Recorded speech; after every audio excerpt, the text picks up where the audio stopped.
Dr. Beck, there was some news out there lately on one of those morning shows which had to do with nerve damage caused by denture cream. You know, that stuff, I guess, you put in to hold or clean your dentures. Actually, I don't know, and I haven't seen the show. But it seems to be picked up by all kinds of little and bigger newspapers. You being very, very specialized in the subject of nerves, what do you have to say about it? Are you familiar with it? You seem to be, you nodded a little bit to me here. Yeah, I'm very familiar with it. This story broke, a couple of weeks ago, maybe even a month ago, and it's been all over the news since then. And if you do any kind of Google search on the web, you'll see lots of information related to the use of denture cream and nerve damage. And this is based on actually two studies that were done, one in 2008 and then one in 2009. And this is really just now percolating up to the top of the public awareness. And in these two studies, and they were small studies, but both studies, they found an association between the use of denture cream, which has a high level of zinc in it, and nerve damage. Really? Yeah, it does have zinc. They taught me in school not to chew on my ink pencil. Yeah. It's a zinc metal is in the denture cream. And what they found is that if you get too much zinc into your system, it causes your copper levels, another metal, to go down.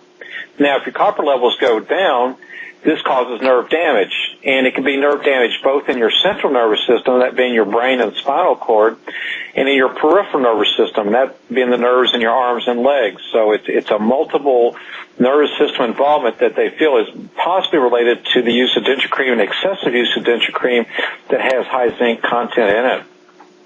Wow. So first of all, when I said they didn't let me chew on my ink pencil, I understood you said ink, but you said zinc. No. Zinc. Yeah. Zinc. Okay. With a C like zebra. All right. I got it. Now, what you just said? So fine. So the denture paste creates nerve problems. Number one, what kind of nerve problems? Mm-hmm. And so what should people who need no more dentures, only implants? Is that the solution, or what's the deal there? Well, I don't think people should stop using denture cream right away. I mean, these studies were both small, and they don't really prove that denture cream causes nerve damage. What they found, there's an association between the use of denture cream and nerve damage. In other words, the people that had the nerve damage were found to have used a lot of denture cream. But that being said, if you do use a lot of denture cream and you start having problems, you really need to get it checked out. And this is what I want to emphasize to people. When in doubt, check it out. If you're having problems like numbness, tingling, burning in your hands or feet, or unexplained weakness, difficulty walking, difficulty getting up and down out of a chair, you need to go see a doctor and get nerve testing and possibly an MRI scan to see if you have any kind of nerve damage, which may be related to the use of this denture cream. I see. Okay. Well, maybe if this bears out to be, I have heard from many dentists these days that even dentures, you can do them with a couple, 2, 3 implants, and then they don't sit and get glued to the gum anymore.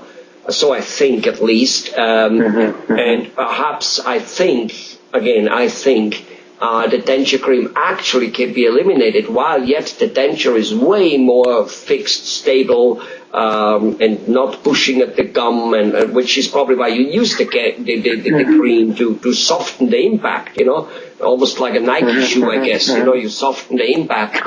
And again, that's just my made-up thing. But I'll check this out with dentists and let the information flow through to them. Not that they probably haven't heard by now about it, because it has struck a chord, most likely, it looks like. But so what you say is get it checked out, see whether the nerves are okay. So if you have numbness in the leg, the hand, the feet, and at the same time for quite a while already you're using denture cream, check it out. It may not be anything, check it out. However,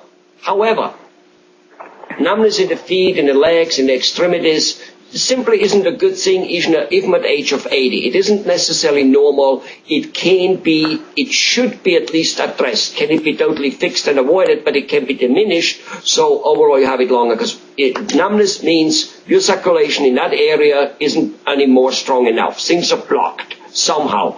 And a good test can, with the appropriate treatment, then unblock those things and make overall your lifestyle better, I suppose, and most likely longer, because, I mean, it only takes so long till you die from here to here, and all of a sudden you become numbing all over the goddamn body. Yeah, well, the numbness or tingling usually is a sign of nerve damage. So whatever the cause of the nerve damage, you need to go find out what it is and what's causing it. So a person whose hands fall asleep, let's say almost every night, would that be a sign to do something? Not necessarily to do with the denture thing, but just he has a numbness, obviously, right? A tingling. That's what you get when they fall asleep. He sits at his desk, and not just sometimes when he crosses his legs wrong way, but frequently, once or twice a day, he gets numb. Should he do something about it?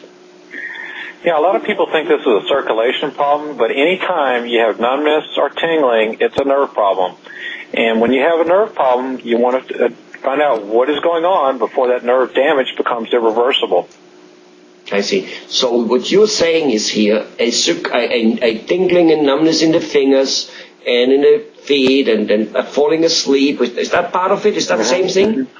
Is not a circulation problem. Yeah, exactly. I just called it a circulation problem a minute ago, but it's not.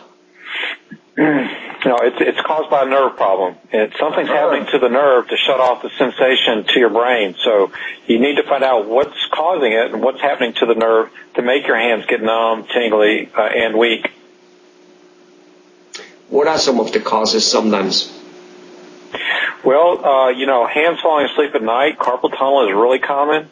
When I see people that their feet fall asleep when they cross their legs, sometimes you're pressing the nerve in your knees that's causing nerve injury or embarrassment going to the foot.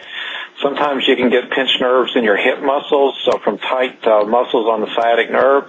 So there can be a variety of reasons why it occurs, and the only way to really sort that out or figure out what's going on is to come in, have a good physical examination, and do nerve testing. And then once you find out that it is the nerves, what's usually the treatment for it? Sometimes the treatment can be very simple. For example, if I have carpal tunnel syndrome, if it's not too bad, some exercises and wearing a brace will help. Sometimes if you have a pinched sciatic nerve in the hip, some very simple stretching exercises will fix the problem. So it doesn't necessarily mean you're going to have to rush off and have emergency surgery or undergo painful injections. Sometimes there are very simple things you can do for it. But again, you've got to figure out what's wrong before you can treat what's wrong. Do nerves need to be nourished like blood or other things? Is there like some type of something you do rather than exercise? Exercise obviously is one of them, but we kind of look at exercise of muscles, but apparently that relates to nerves, as you just said. But there's some way to keep nerves overall in good shape, some type of herbs, whatever that may be, Chinese herbs. I don't know why we all think that Chinese herbs are better than other herbs, but they're exotic, right? Right. I think the one best thing you can do to keep your nerves healthy is keep good control of your glucose if you're a diabetic, keep your lipid levels down if you have cholesterol problems, and then make sure and take probably a daily vitamin to make sure you get adequate amounts of vitamin B6 and B12 and things like that, to make sure that the nutrients, like I said, the feeding block or building blocks for the nerves is present so they can regenerate themselves and stay healthy. Now, back up to one of your other questions, the nervous system is very dependent on having adequate blood supply. And so if you have blood vessel damage like you see in diabetes, then it can cause the nerve to die. So you want to really make sure you keep those vessels in good health. Not smoking, keeping your cholesterol down is one great way to do that. So, okay, while a tingling does come from the nerve damage at the same token can be triggered by not enough blood supply, which could be a circulation problem to a certain degree. That's correct. It's very interlinked, I would say. Huh? Yeah. Incredible. Now, I personally, tell me, shed some light on it. I personally relatively regularly, and again, because I'm basically a lazy, kind of sloppy guy, it looks like, only do things when I need and want them. But I do drink I eat vitamins by the truckloads. I drown myself in those things. And I change them around and do all kinds of things. I try something new all the time. But one of the things I do relatively regularly is I drink magnesium. Put it in hot water, and drink it. And frankly, I do that. I sleep better. I get less cramps. If I go skiing and I do it before and after, I seem to be feeling a great difference how fast my muscle pain is going away. Now, am I now talking something totally different, muscle versus nerves or whatever? But anyway, can you tell me something about it? Why it works? Well, nerves and muscles both require what I call micronutrients, small amounts of different metals. We talked about what happens if the copper level goes down. It can cause nerve damage in your system. There's other trace elements like magnesium, zinc, selenium that you find in vegetables, particularly vegetables that come out of the ground. Now, depending on where your vegetables come from, you may have low levels of those trace elements. And so I at least recommend people make sure the multivitamin has many of those elements in it. For example, if I don't eat fish and don't eat iodized salt, I need to get some type of source of iodine, which is another metal, into my system. Otherwise, I get a big goiter in my neck and can have all kinds of problems. So I think it's very important. Now, there's a lot of debate about how much of those things you should take. But I think, the quantity, at least in a multivitamin, is certainly reasonable and can help ward off potential problems in the future. Okay. All right. And what about the magnesium in specific? Yeah, and magnesium is just like a lot of the other ones. You have to have it. And one of the things I check with people who have muscle cramps is I specifically do blood levels of their magnesium and see where it's at, because it certainly is critical for healthy muscle function. Okay. So it's kind of, my answer was like, is it more going towards the nerves or the muscle? But it seems to be, because I'm now confused which one is the nerve and the muscle, but apparently, so that's more kind of towards the muscle. And that makes sense, because as I said, when I go skiing and I know I'm going to have a little muscle like next day, if I do the magnesium, I'm better off. If I don't take it for a long time, I seem to be at night getting a little cramp here and there, and then I take it for a couple of days, and next thing you know is I don't get any cramps anymore. Yeah, let me clarify for you. I guess both tissues need magnesium, but low magnesium levels frequently come out more as muscle problems than nerve problems in my experience.